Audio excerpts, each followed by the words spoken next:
Um casal querido da Califórnia foi executado em ataque chocante à luz do dia em sua casa de mais de $1 milhão. O radiologista Eric Cordes e sua esposa Vicky, instrutora de spinning, foram mortos a tiros na garagem de sua casa em Simi Valley. Segundo a polícia, foi um ataque direcionado, possivelmente por alguém conhecido do casal. A busca pelo atirador levou a polícia a mais de 110 quilômetros de distância, onde fizeram uma descoberta sombria, um carro incendiado em Chino. Através dos bancos de dados das autoridades, confirmamos que o veículo estava ligado ao duplo homicídio em Simi Valley. Quem poderia ter feito isso? Agora, os investigadores dizem que tem a resposta, e a verdade é mais devastadora do que qualquer um poderia imaginar. Estamos no caso apresentado pela Lei e Crime. Eu sou Chris Stewart.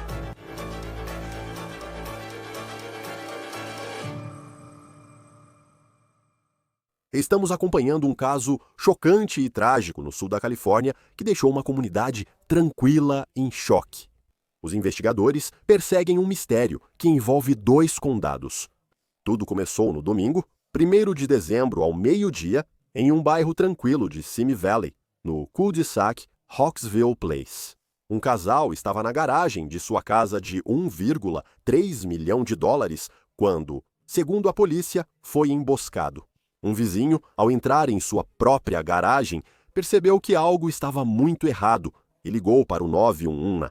Os primeiros socorristas chegaram e encontraram uma cena horrível. O casal, ambos na casa dos 60 anos, havia sido baleado várias vezes. Foram levados rapidamente ao hospital, mas os ferimentos eram graves. Em coletiva, na segunda-feira, 1º de dezembro, o sargento Rick Morton, da polícia de Simi Valley, deu a atualização devastadora. Um homem e uma mulher caídos dentro da garagem.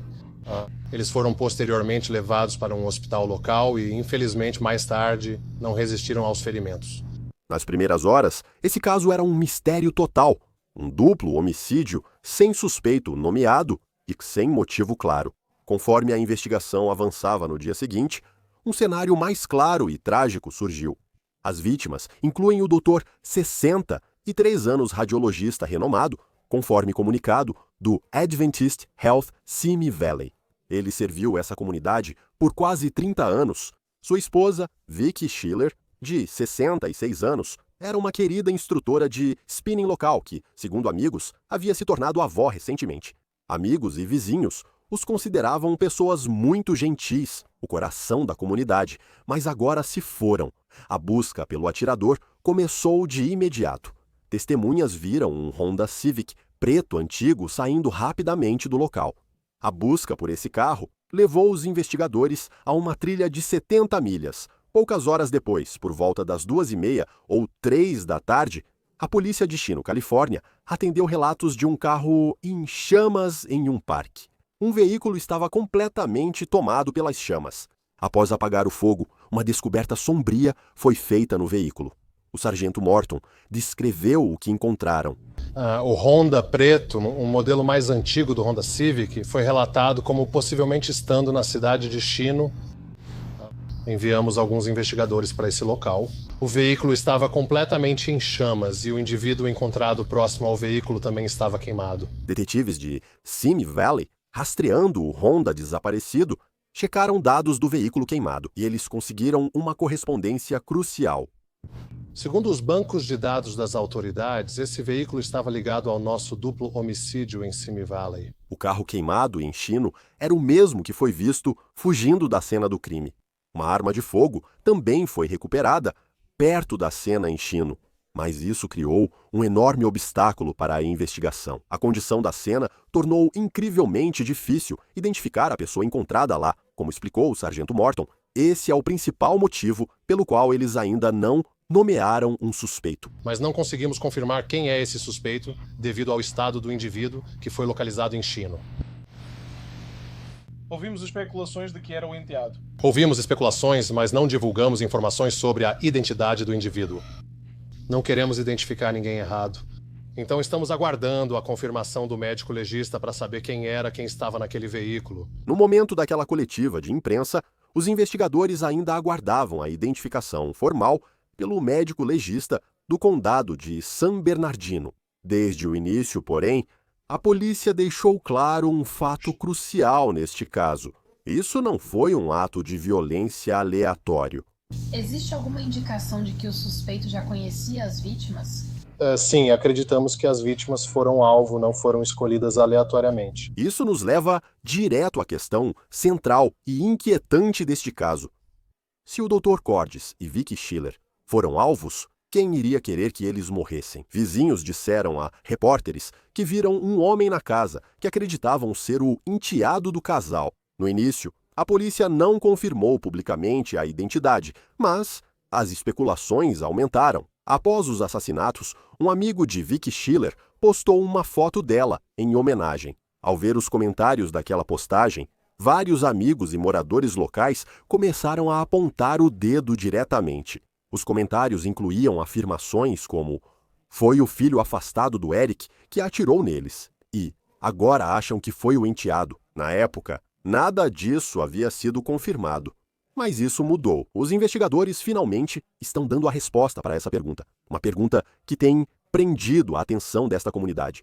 Em uma nova atualização, divulgada em 2 de dezembro, o Departamento de Polícia de Simi Valley confirmou que o atirador era um membro da própria família do casal. Keith Cordes, 37 anos, filho do Dr. Eric Cordes, era do Kentucky. Segundo a polícia, ele viajou do Kentucky à Califórnia, atravessou o país, atirou em seu pai e madrasta na garagem deles e fugiu em um Honda Civic preto. Lá, morreu devido a um ferimento auto-infligido após incendiar o carro naquele parque em Chino. O legista de San Bernardino confirmou a identidade. Os investigadores acreditam que a arma encontrada na cena é a mesma usada nos assassinatos de Eric e Vicky. Testes forenses adicionais estão em andamento, mas os detetives dizem que todas as evidências agora apontam para ele como o único suspeito. Para muitos em Simi Valley, a confirmação é dolorosa, mas encerra o mistério iniciado por rumores, especulações e o medo de um assassino à solta. A polícia afirma que não há mais ameaça à comunidade.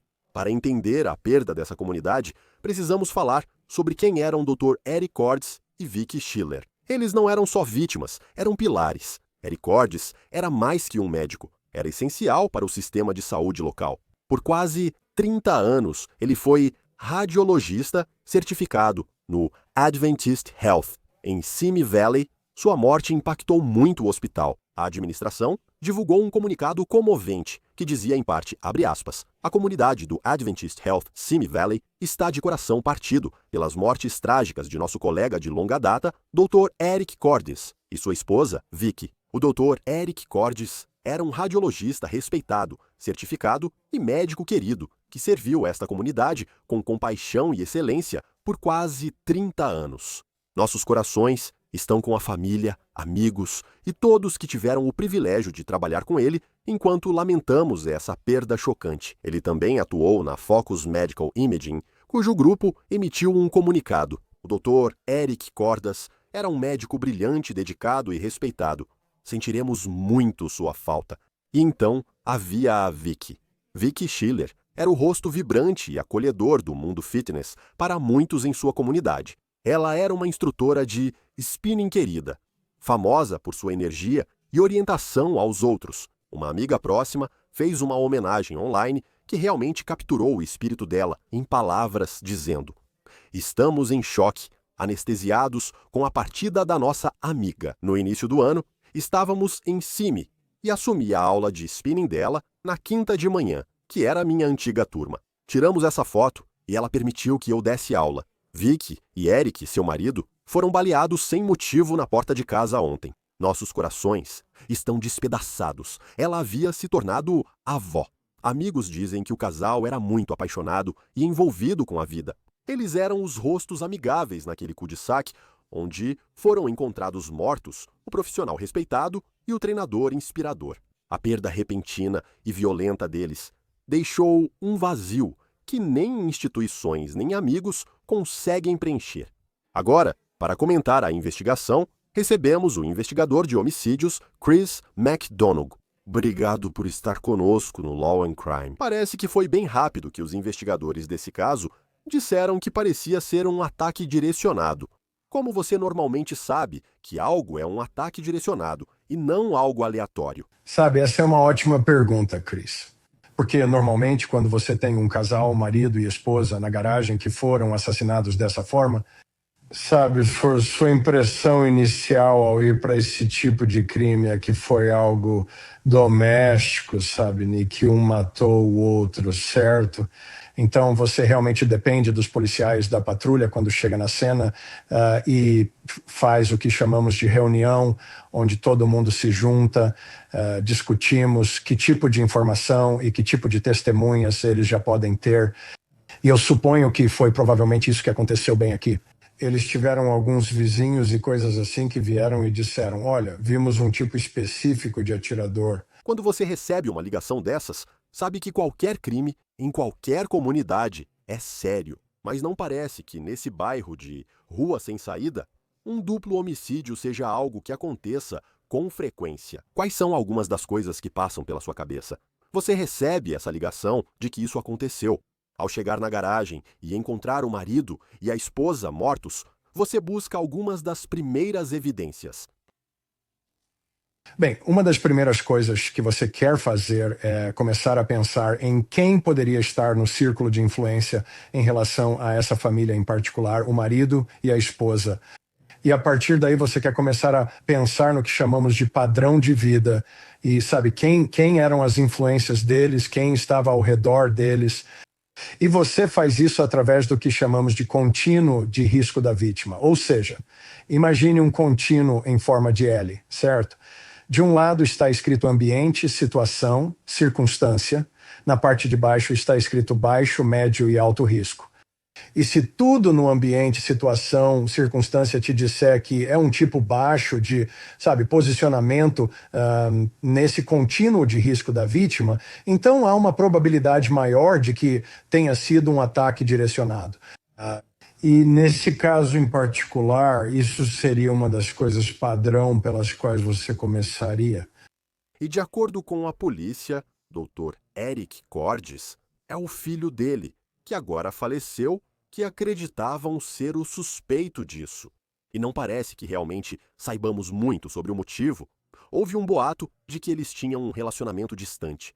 Ele morava em Kentucky, mas ainda penso em chegar naquela cena. Mesmo com sinais indicando isso, acredita-se que foi provavelmente um ataque direcionado.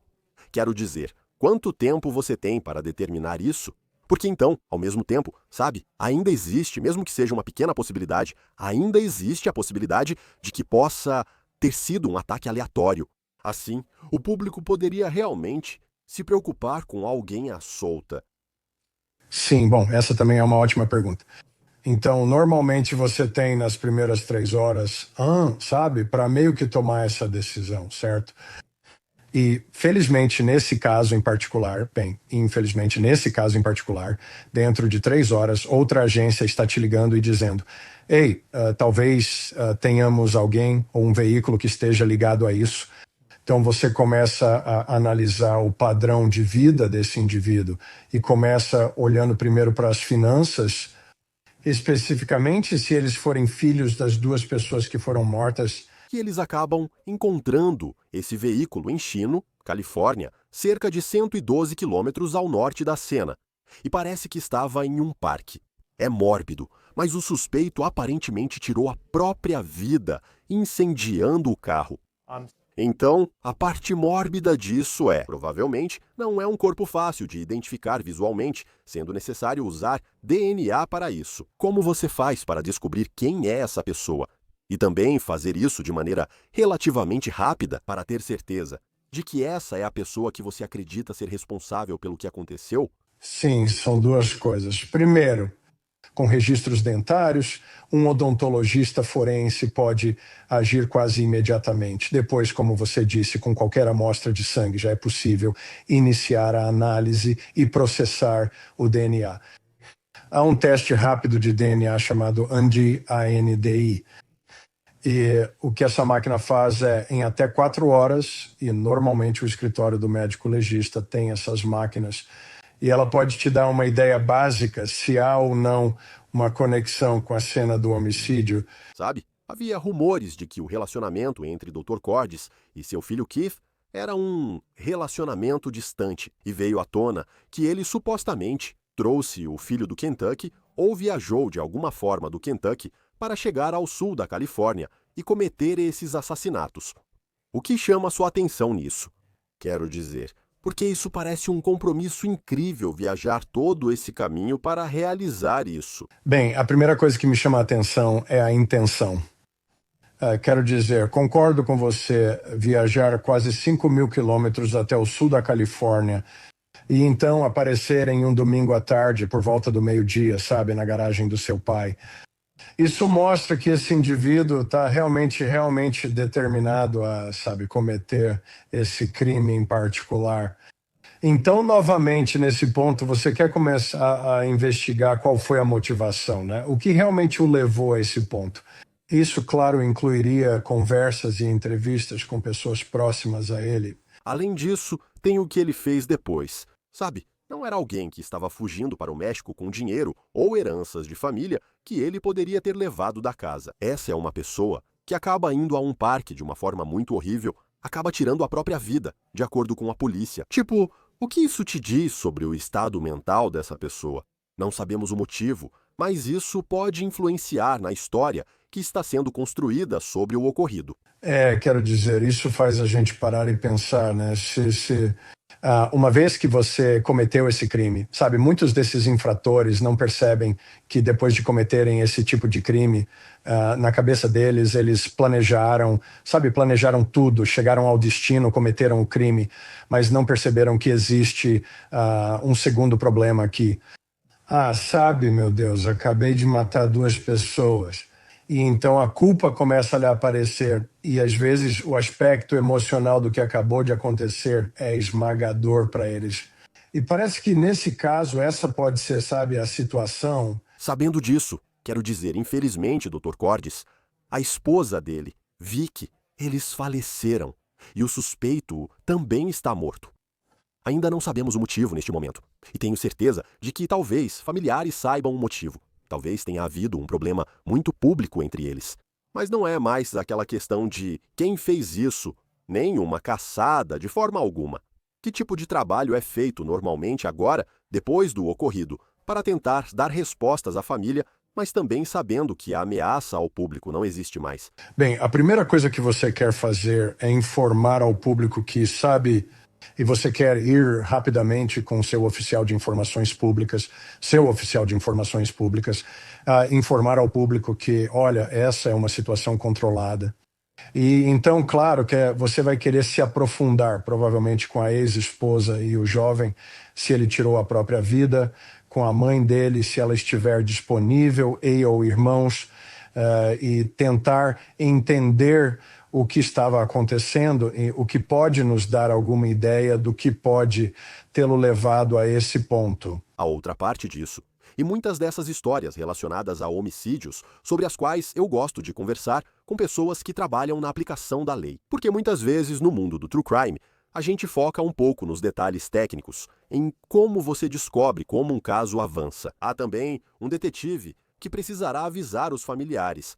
Vicky Schiller, segundo uma amiga, tinha acabado de se tornar avó. Então, ninguém esperava isso. Você precisa dar essa notícia e responder perguntas difíceis. Como você faz isso? Com a família, para fazer essa ligação e explicar o que aconteceu. Você sabe que essa é uma das coisas mais difíceis que você vai ter que fazer trabalhando em homicídios. Já fiz isso muitas vezes. Nessa situação, as pessoas precisam estar cientes. Há 2 escritórios de médicos legistas envolvidos, um em San Bernardino e outro no condado de Ventura.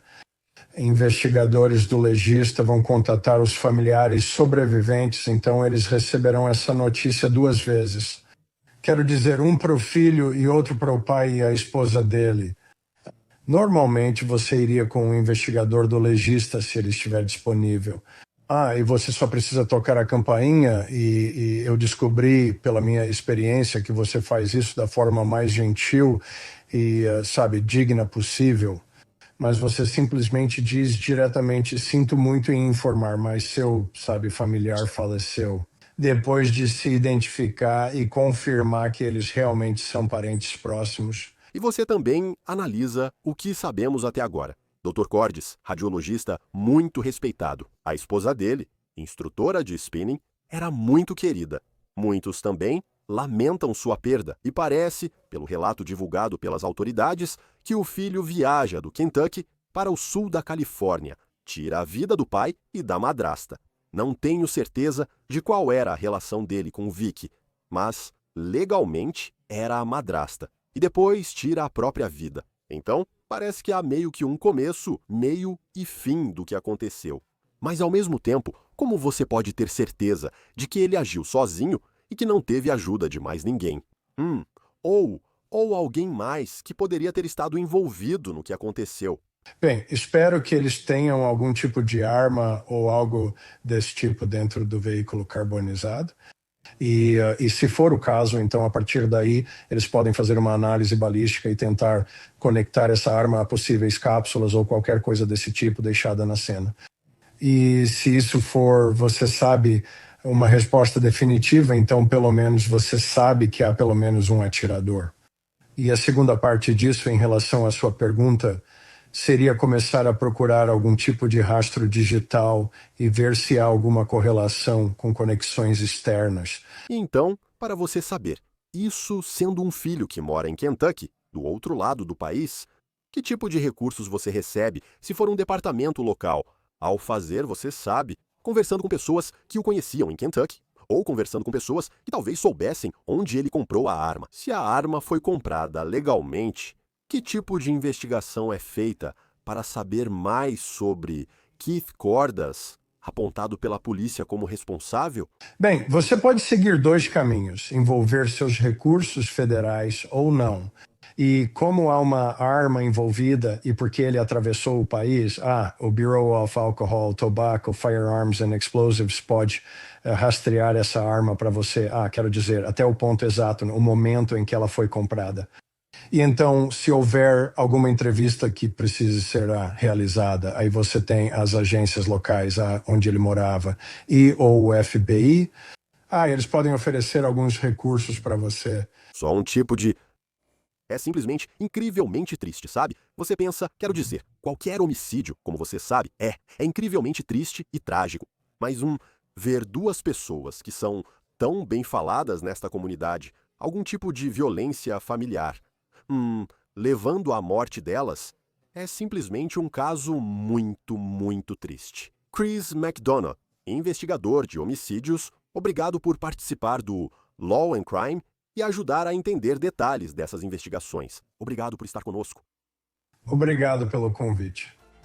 Isso é tudo para o caso apresentado pela Law and Crime. Inscreva-se no nosso canal, no YouTube e Spotify. Eu sou Chris Stewart. Nos vemos na próxima vez.